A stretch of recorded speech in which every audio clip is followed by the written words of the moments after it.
उत्तर प्रदेश विधानसभा के शीतकालीन सत्र से एक नई तरह के बिना नाम लिए सियासी बयानबाजी का दौर शुरू हुआ।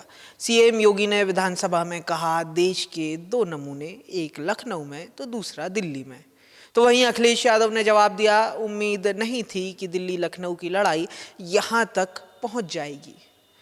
दरअसल सदन के अंदर कोडिन युक्त सिरप पर बात हो रही थी। समाजवादी पार्टी सदन के अंदर और बाहर सरकार को घेरने में लगी थी। सदन के बाहर जमकर नारेबाजी हो रही थी। फिर सदन के अंदर समाजवादी विधायक अतुल प्रधान ने सरकार से सिरप पर एसटीएफ की जांच पर सवाल पूछा और सिरप बनाने वालों के साथ सरकार और अधिकारियों की मिलीभगत और सांठगांठ का आरोप भी लगाया। मुख्यमंत्री जी इस्तीफा दो, की सरकार। मान्यवर, जैसे ही दवाइयों का विषय आता है, दवाई सब जहन में आता है, तो हमारी और सबकी जिंदगी से जुड़ा हुआ प्रश्न आ जाता है। जैसे ही हम लोग देखते हैं, हमारा शायद ही परिवार का कोई सदस्य ऐसा होगा जो कभी ना कभी दवाई ना खाया। अगर उन्हीं दवाइयों में कहीं पर नकली या नशीली शब्द का प्रयोग हो जाए और या उसकी चीज का संज्ञान कहीं पर आ जाए, तो हम समझ सकते हैं कि हम अपने बच्चों के लिए क्या सोचते होंगे। अभी कुछ दिन पहले जो महत्वपूर्ण विषय इस समय पर चल रहा है, सिरप का, हमारे बराबर के प्रदेश मध्य प्रदेश, हमारे बराबर के प्रदेश राजस्थान, वहां से एक जहरीले सिरप जिसमें किसी साल्ट की मात्रा ज्यादा हो जाने के कारण या किसी भी अन्य बात के हो जाने के कारण वहां पर बच्चों की मृत्यु हुई, लेकिन उसका असर हमारे यहां पर भी पड़ा।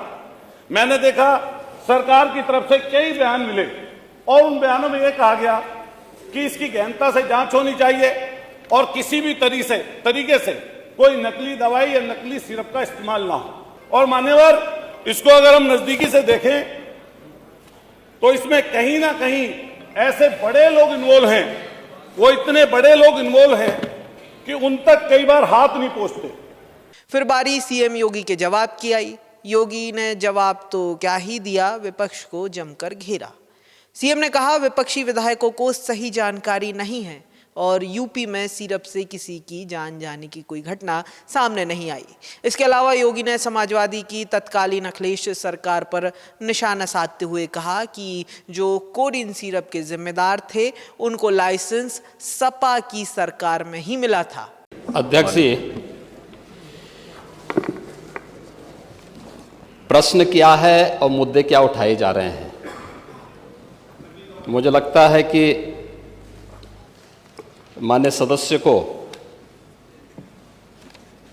पूरा अध्ययन करके आना चाहिए, सदन की गरिमा का ध्यान भी रखना चाहिए। इस मजबूरी को जान सकता हूं जिसके बारे में एक छोटी सी कहावत है कि चोर की दाढ़ी में तिनका।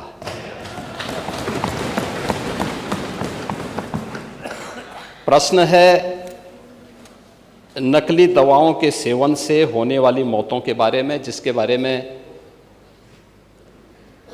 उनको उत्तर दिया गया है कि इस प्रकार के कोई भी प्रकरण अभी तक उत्तर प्रदेश सरकार के संज्ञान में नहीं है। दूसरा, समय समय पर इस दिशा में खाद्य सुरक्षा और औषधि प्रशासन विभाग के द्वारा छापेमारी की कार्रवाई भी होती है। इसका जो सबसे बड़ा होलसेलर, जो बड़े होलसेलर हैं, जिसको सबसे पहले एसटीएफ ने पकड़ा था 2016 में, उसको लाइसेंस समाजवादी पार्टी ने जारी किया था। योगी यहीं नहीं रुके और बिना नाम लिए सपा कांग्रेस को एक साथ लपेटे में ले लिया। उन्होंने बिना नाम लिए कहा कि देश में दो नमूने हैं, एक लखनऊ में तो दूसरा दिल्ली में, जो अहम चर्चा के समय देश से बाहर चले जाते हैं। जो फोटो रिलीज हो रही है,